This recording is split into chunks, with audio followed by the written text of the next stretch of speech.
Welcome back to another episode of the Digestion Diaries. I'm Dr. Jason Piken, and this is a patient of mine, Dr. Janet LaValley. And what I always say in these diaries is that I'm going to start introducing more real experiences from other people besides myself and Stacy, and besides me just telling you. I wanted you to hear straight from a person with experiences of long-term digestive issues and her struggles and finally her wins. And so I'm going to leave Janet some time to just tell you kind of like briefly her story. I will happily tell you my story. Thanks. So I started seeing Dr. Piken about 5 years ago.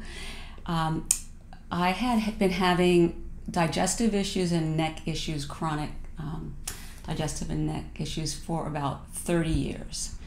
I'd been to lots of medical doctors and had just about every test you can have, endoscopies, colonoscopies, MRIs, x-rays, genetic testing for celiac. Nobody could figure out what was wrong. Eventually they gave me a diagnosis of Irritable Bowel Syndrome, which is essentially a useless diagnosis. Yeah, for it's which, a syndrome. But for which they have lots and lots of pills, none of which I wanted to take. So I was seeing chiropractors for about 10 years before I saw Dr. Piken, but I could never hold an adjustment. After a few days, the chronic neck pain returned, and I applied ice packs as a regular therapy. For like 15 years, I walked around my apartment every morning with an ice pack tied to my neck before I started the day. Same thing with my gut. I just couldn't find anything to calm it down or figure out why it was happening. So I was seeing a chiropractor at the time who thought that Dr. Piken's approach using chiropractic, nutrition, and kinesiology might help me. So I came to see him, and it did help me. Right away? No. Right. What happened was, for the first time, someone actually listened to what I was saying and listened to what my problems were without assuming what they were before I discussed them. And the first thing Dr. Piken asked me after I described my situation was, "What do you eat?" And no one had ever asked me that before. And I said, "Well, I'm a vegetarian, and I've been a vegetarian for about 25 years. And he said, "Let's start there." And I so remember that very moment when you said that to me, because it was, wow, really? Because I ate what I thought was really good food, clean food, and the right food. Healthy vegetables and fruits. The right food, but it was wrong for me. And so Dr. Piken, after examining me and giving me some adjustments, suspected that my neck issues were tied to my gut issues, and that my inflamed gut was causing my neck pain. Like a revelation to me. No idea about that beforehand. So through a process of eliminating certain foods and reintroducing other foods, I learned what I could eat without causing inflammation, and then also things that I could do to calm my gut down. Okay. So over a process of months of doing cleansing and the food eliminations and reintroductions, another reintroduction for me was meat, which was a big thing for me because I was a committed vegetarian, but I slowly and consciously introduced meat, and it made a dramatic change. Yeah, this is a really hard one for some of my vegan, vegetarian patients to take, and it's not necessary, needed, and absolute. But for some people, it's going to make life so much easier. Yeah, it was very difficult for me because there's the whole moral thing and the treatment of animals and the suffering of humans who do the whole industrialized meat production. However, I had to admit that when I ate meat, I felt stronger, I felt better, I had regular bowel movements, I slept better. It's still a struggle that I'll be able to eat it for a while, and then I'll be like, oh man, I got to take a break. So anyway, that was the hardest. But the eliminating foods introduced me to a whole new world of foods that I had never, I knew existed but never eaten. At any rate, this has been going on for a few years, and I get regular chiropractic adjustments as well. And Dr. Piken devised a particular protocol for me and my unique needs. Again, really listening and examining and monitoring how I responded. Okay.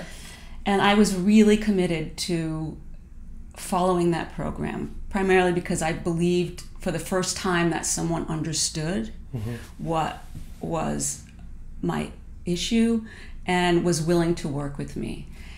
So it's been 5 years now, and I can say that I no longer have chronic neck pain, which is amazing to me. That's a bonus. The only time I have neck pain is when I do something that I know what the cause is, like sit like this at a computer. You're still a human, and we're all stupid. We all do stupid things, so. Or you know, work out and pull something. And because I'm human, I still eat things that I know are going to cause me problems. But now it's a decision that I make. Yes. It's not a mystery anymore why this happens. But because of the difference that I have observed over time, and it does take time, because everything takes time. Yes. I have seen a tremendous change in my overall health and sleep patterns and elimination and digestion and neck. It's been really great. Okay. Well, first, I actually didn't know that, so thank you. I didn't think I was going to be getting like a testimonial here. I was kind of excited about telling you. Yeah, okay, so thank you, because I don't get that feedback all that often. I get little tidbits. Right. I know people get better, but not in that, not with that much explanation. So the little things I wanted to pick out of what Janet said, and maybe some things that you didn't touch upon, so this is a little bit more lesson, is one, slogan that I use is healthy gut, better life, which means a lot. It's you not only improve your gut, your life is better. And this is the main reason why I don't love a lot of medications that cover up symptoms. Because basically, if you have acid reflux and you take one of the purple pills or whatever it is out there that gets rid of your acid reflux, but you didn't get rid of the cause of the reflux, you just feel better, your life is not better. If you find the cause of the reflux and address that, not only is your reflux gone, but your life is better. And a couple other things is the taking time, okay? And here's something that I want to say to people. I'll take as much time as somebody needs. 5 years, you'll hear before this an episode where Stacy, my wife, took basically 30 years, 20 years working with me to get better, because the main thing that I noticed with Janet is that as soon as she said it before, got really committed, right, it took a big turn. Yeah, because although it's been 5 years, the first year it was just adjustments and figuring out what was going on, and then it was coming to terms with the fact that I really had to change my diet, and then falling off the wagon. There was a lot of trying to be good. And then I would be like, okay, maybe I can eat bread again. And then I'd eat bread, and like I couldn't eat bread again. And then I learned that that caused a whole nother cycle of inflammation, yes, which activated my neck, and then I had to calm that down. So it was a sequence of commitment, reintroducing things before I was ready, unwillingness to really admit that I had to stop doing certain things, and then stopping them, and then introducing. And then falling off the wagon, and then getting back on. But I've really been on now for the last couple of years, and that's when I really saw. And when you slip up or choose to eat something that's not great for you, do you feel like a mess, horrible, or is it you can tolerate it as long as you don't go too far? Certain things I can tolerate again, like I can tolerate garlic again, which I'm thrilled about, and I can tolerate bread, good bread. You taught me about sourdough bread, but just in little bits, you know. But then there's certain things, like if I eat a piece of birthday cake, it's immediate. This is another really cool thing by doing this cleansing and learning the foods that you can't tolerate, is that the reaction is immediate. Yes. It's just the whole bloating, constipation, grinding, cramping. But it also passes away very quickly. Yes. If I just do it once or a weekend. you know, then I get back on my program, and then it resolves pretty quickly. Yeah. And so, yeah, another snippet is some people come to me wanting to get quote unquote fixed, meaning that they want to be able to eat whatever the heck they want and feel good. Mm-hmm. Well, sometimes that happens actually if I'm dealing with a person that's had their digestive problems for maybe 2-3 years or 4 years or 5 years, and we just need to do a healing and then they can reintroduce. But when we see decades of problems, there may not ever be a full reintroduction ability, but your life will get more resilient. You'll have a little bit more leeway. So the lessons are, when you start having these problems, find out how to fix them early. Don't wait. And if you have waited, you still can get better. And how hard is it, another lesson, how hard is it to live the way you live now compared to when we first started? It is not hard at all. It's really enjoyable. I've developed this whole new routine. Mm-hmm. I don't actually miss the foods that used to hurt me. Okay. It's kind of like when you quit smoking. You love smoking, you know it's bad for Good you. Analogy. You do it anyway, you feel guilty about it, you feel like crap, but you love it. And it's hard to quit, but once you quit, you're like, how did I ever put myself through that? And that's the way I feel now when I look back. But again, I wasn't eating bad foods. Right. But we learned, like, I can't eat raw food. Right. And I like the giant vegetarian raw salads and all that stuff, and I have to eat meat. Mm-hmm. Those are the two biggest. And I can't eat sugar, and alcohol doesn't really go so well with me. And by the way, coffee, alcohol, and sugar were the 3 ingredients that Janet told me probably 2-3 weeks into care that she felt innately bothered her the most, but took probably a year and a half, more than that, a long time. I still drink coffee. before she would give it up. Yeah. And again, she just said she still drinks coffee. Doesn't mean you have to give it up forever. But if you give it up for a long enough period of time, and how long is that? Different for everybody. Long enough time to heal, you will heal.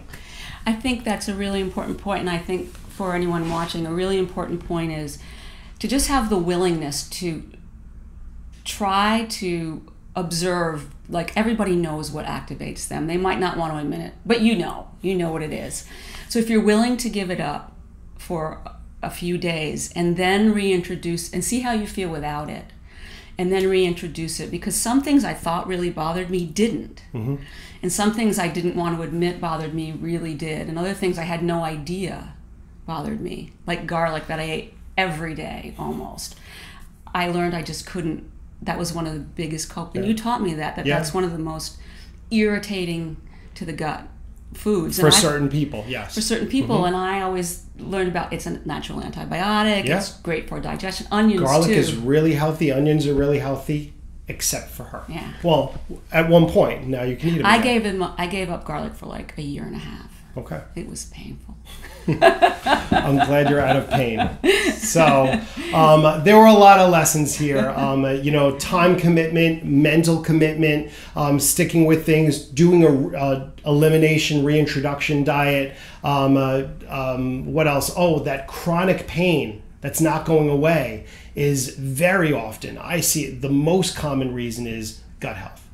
And so that's a whole mess of lessons. Do you have anything like really important you want to say to anybody else? But because that was like great. Thank you. I would say give yourself time to heal and forgive yourself when you don't stay perfect. Dr. Piken was really helpful with that when I would come in and I'd be like, oh, I was really bad. And he's like, look, you're human, just start again. It's like, it's not, and you used to say like, you still say like, how good do you want to feel? If you want to feel 80% good, be 80% committed. If you want to feel 50% good, that was a big lesson because no one can do 100%. I mean, no one, not even you. No, not even the people I learned from that preach 100%. There's a difference between the person on the pulpit or the stage and the person at home. Mm-hmm. I found this out multiple times that what you preach, you don't necessarily practice at 100%. You do it to the best of your ability. Yeah, no one can do it 100%. And that I wouldn't want to do. Okay. Because then I don't know what even that would look like. But if you're, a lot of times, if you're less than 95%, for at least a period of time, you can't get better. So you have to be really committed for some period of time. That's a really good point, because I was like, I was really committed mentally, but I wasn't committed in terms of my routine. And that went on for a couple of years. And I just didn't see the results that I wanted. And then I was like, all right, I'm in. Awesome. All right. She's all in and all healed, yet maintaining health. So now it's time to get Janet adjusted. Yes. I hope you learned something from this. Thank you so much, Janet. You're welcome. And more in the weeks to come. Have a great day, everybody. Hope that helped.